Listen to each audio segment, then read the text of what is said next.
What's going on, everyone? My name is James Wilson. I'm a student pilot here at Thrust Flight, and today I want to help other student pilots score better on their written exams. I was able to use Shepherd Air to score 400s and a 98 on my writtens, and I'm going to show you the steps that I followed to help you score higher as well. All of this is on Shepherd. They tell you exactly how to do it. I follow the steps, but the secret is really in step 4. We'll break it down. So first step in the process is once you log in, view questions in sequence A, default answer sequence. Go to study questions, hit the first section. We're going to do aerodynamics and aircraft. It's 118 questions. So for step 1, we want to do show correct answers only. Once we go through that, we go through every question. We read the question, there's the right answer. We go through every question once, and then we go back to the home screen, and we go to step 2 for that section. So then we'll go view questions in sequence B, and then we'll do random answer sequence, back to study questions, and we'll hit the same category, aerodynamics and aircraft, 118 questions, except this time instead of showing just the correct answer, we're going to do show all answer choices. So we hit OK. Now we can see that there's 3 answer choices instead of just the correct. So after you've gone through them once, you might see a question that looks similar. See if you get the right one. Go through the questions a second time. So you want to complete steps 1 and 2 for each category. So for this particular test, we've got about 6 or 7 subjects to go through, and that'll complete steps 1 and 2. Then for step 3, you want to do view questions in sequence B, random answer sequence, and then study questions.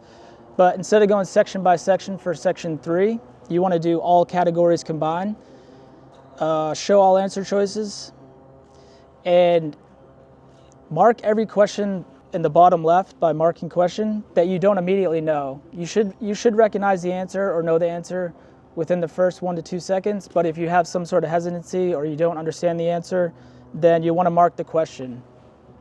Once you've completed all the questions in the combined category and marked all the ones that you're unsure of, you want to go back to the home screen and do step 4.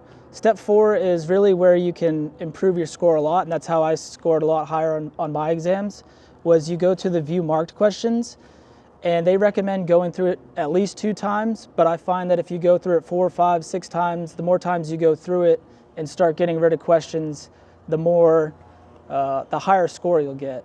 Essentially, you want to get it to 0 questions that you don't know, and then you essentially know the whole question bank.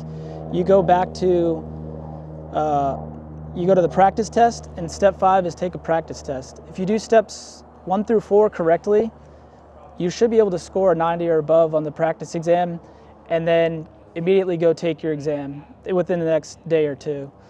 That Shepherd Air says that the more practice tests that you take, the more it's going to be detrimental to you. So really you just want to follow steps 1 through 4, take 1 practice test, maybe 2, and then go take the test. What a common mistake that I see students make a lot is that they'll do steps 1 and 2, then they'll skip right to 5 because they think, okay, I know some of the questions now, this is taking a long time, I'm just going to go through practice tests and then start just doing a bunch of practice tests.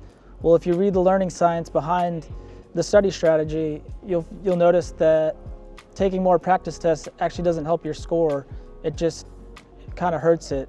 And I've talked to the folks at Shepherd, and they kind of broke it down that way. Taking more practice tests doesn't actually help you.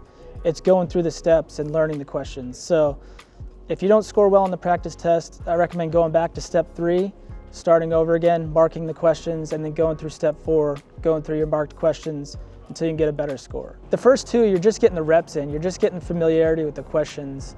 Step 3, you're going through all the questions at once and kind of seeing what you've retained and what you need to work on. So it begins at step 3, and then step 4 is really where you can kind of push the needle on your score if you go through those missed questions a lot. Step 4 is when you narrow it down to like the 200 that you really struggled with. Most of them, when I took it, I kind of knew right away the question, right? I knew that was the answer, so I didn't spend much time on it. It's the ones where I had to think and be like, all right, which one was that? If I had to think more than like 5 seconds, I marked it and just moved on. And then once I got through the marked, I started reading the question, reading the explanation, kind of getting it down and trying to see the subtle differences between the different questions and the answers. I think nobody wants to look at Shepherd Air for 5-6 hours a day or 4 hours a day.